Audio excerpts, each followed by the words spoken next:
Says, you've got something here. Let's go to work on it. And I told him, we don't have a pot to piss in. I'm sorry. But we can't get the kind of money you need.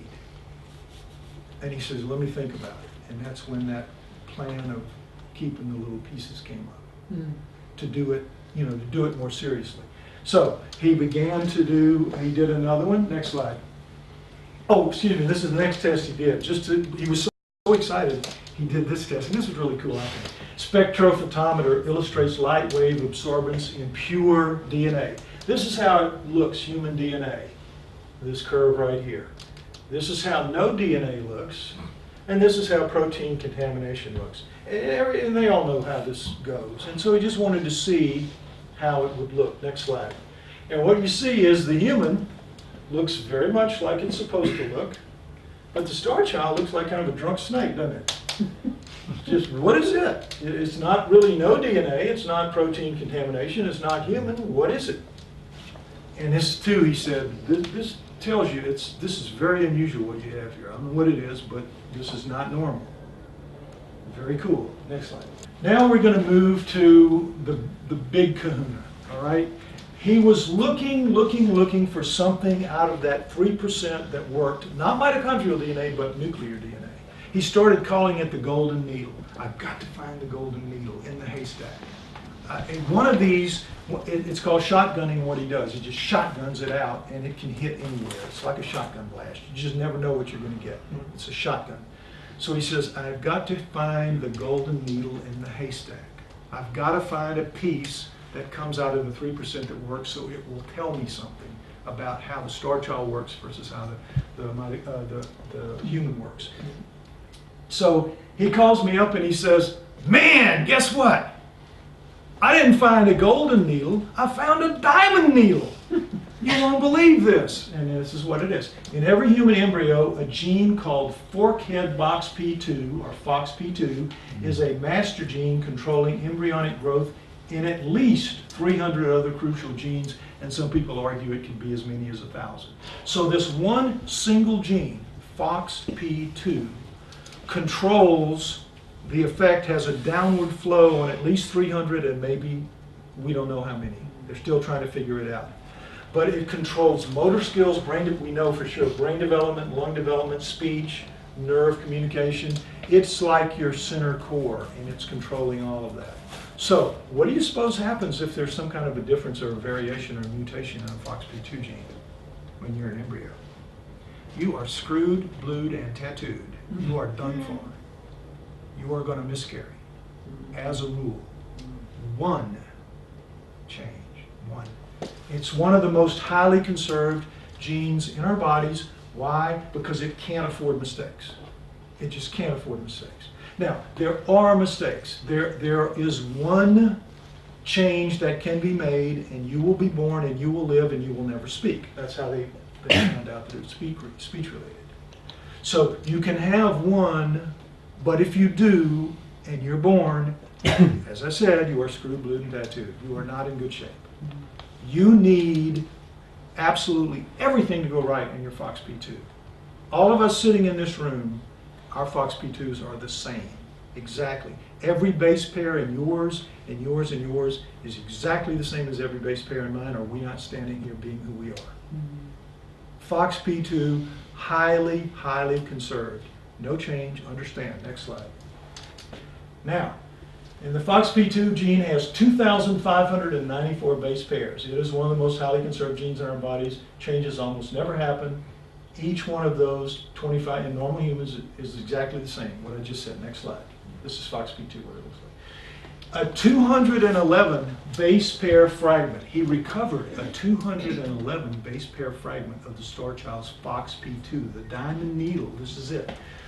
FOXP2 is compared to the exact same 211 base pairs in human FOXP2 in blue, this one, and in other species of animals. Rhesus, monkey, mouse, dog, elephant, possum, chicken, frog, and zebrafish, right on down. Okay, and you see, exon, this is it. This is a absolutely head-to-head comparison. Remember I said he had to be able to make a head-to-head comparison? Here you have it right here. What does this tell us? Next slide.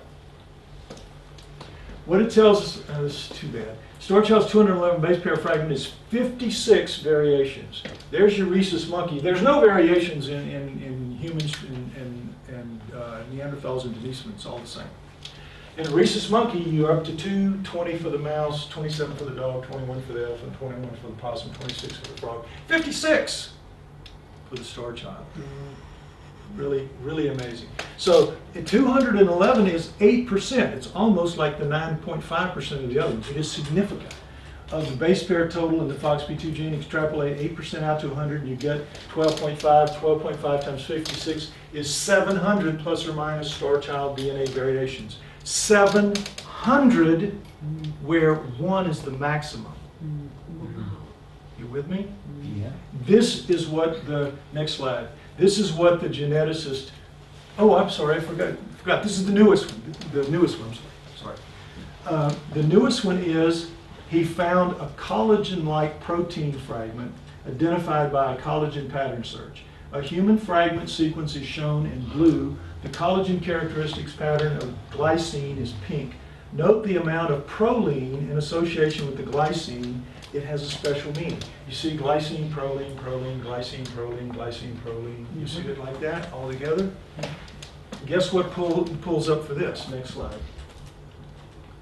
The glycine proline pattern in the previous fragment resembles the pattern found in collagen 8, a protein found largely in the corneal endothelium of human eyes. Now, let me explain how this works.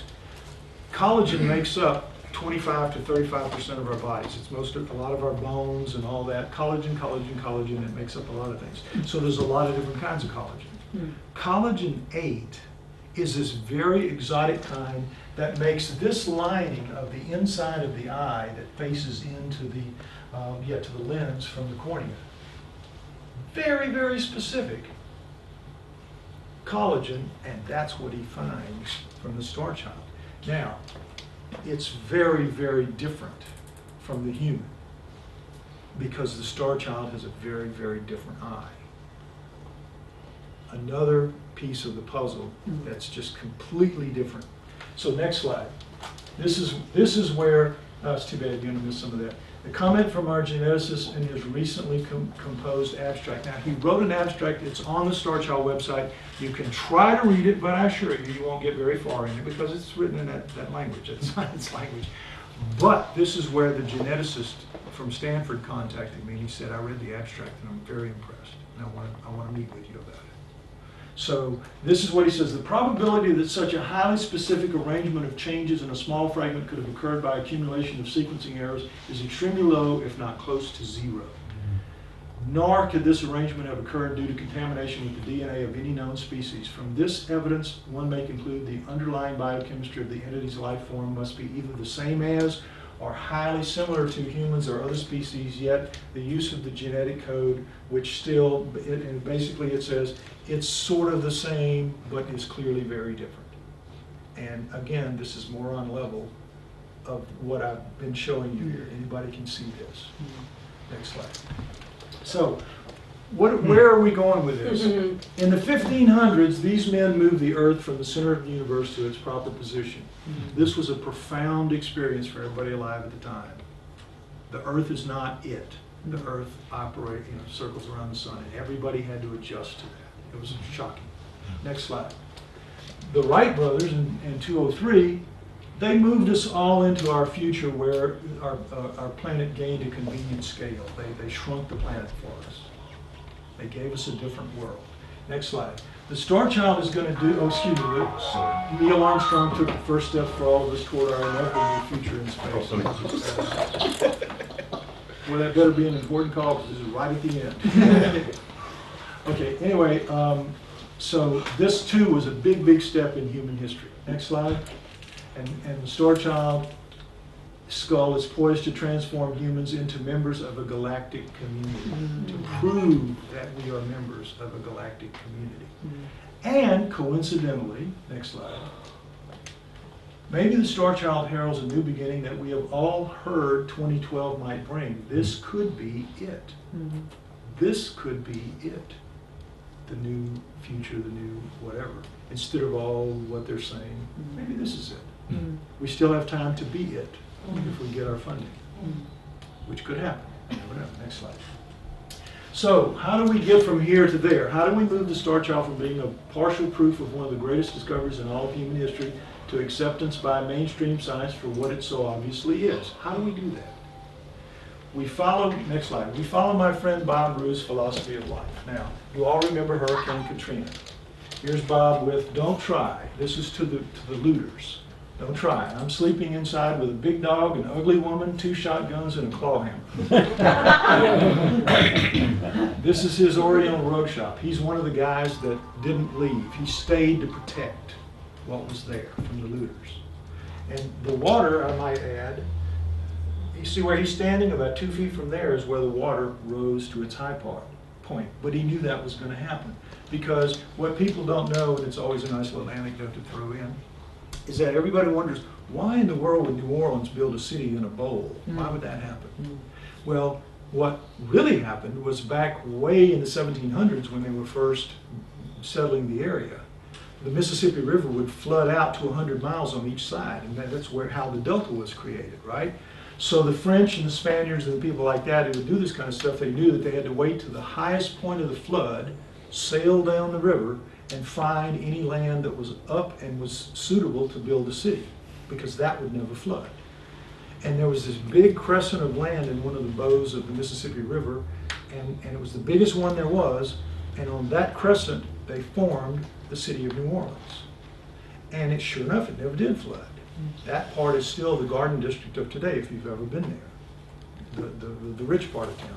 But as the city grew bigger and spread out, it spread out into the floodplain, and that's what happened. And then they began to build the skyscrapers there, and it sank it down, and now it's in a 17-foot bowl as the soft land went down. You can't tell it just standing there, you just feel everything flat because it's like this. But Bob knew his shop was on the old, everybody knows where the old line is. And he said, it's going to come close, but I don't think it's going to, because here, Oriental rugs, Oriental rugs, they're ruined if they get, floodwater. And they're ruined if they get stolen, and he wasn't going to let that happen. So he stayed and he stuck it out. Don't try. And this sign, by the way, became famous. It was in over 800 newspapers around the world. He became like a symbol of defiance of the looters and people sticking it out and all this. And that sign is now in a museum in New Orleans, and if you go, you might be able to see it. He was offered $10,000 for it by one of the main newspaper people that were there. I'm trying to think of his name, but anyway, what Bob did, I'm sorry, I'm just rambling, but it's a fun story. He and his wife, he looks like a complete slob, and he is. He's a bum. He and I were roommates in the French Quarter when we were young. Did some damage to the girls, I won't deny it. But nonetheless, this is a cool guy. He doesn't look it anymore, I don't look it anymore, but we were neat in our day. He looks like a slob, but he lives in one of the Garden District mansions. His wife is fairly wealthy, and he does okay here, but this is just how it's like he says, he's a fisherman, he's a Greek fisherman's son. He says, I'm going to be a Greek fisherman's son till the day I die. So, he stayed, and everybody that saw this knew he was there, and they started calling him, and they were saying, Bob, go to my house, the key is under this, and go in and make sure everything is okay, protect us from the looters, and you can have anything in the freezer because it's just going to go bad, and eat anything in the food we have and everything. What they didn't say is you can raid the wine cellars too, but I did that. So what he became Party Central for all the newspaper and media people, the television people that came to New Orleans and needed needed foods and stuff. He's a good cook, cooks good gumbo, good jambalaya, the whole. So what gumbos and jambalayas are, they're just a bunch of things thrown together and thrown together well. So what Bob would do is he would make these big urns full of food, and everybody knew that at his place there was going to be a party that night and meals, and that went on for like 3 weeks. Every night, and so everybody knew who he was, still come and say hi to him and stuff like that. And that's making the best of a really bad situation. So next slide.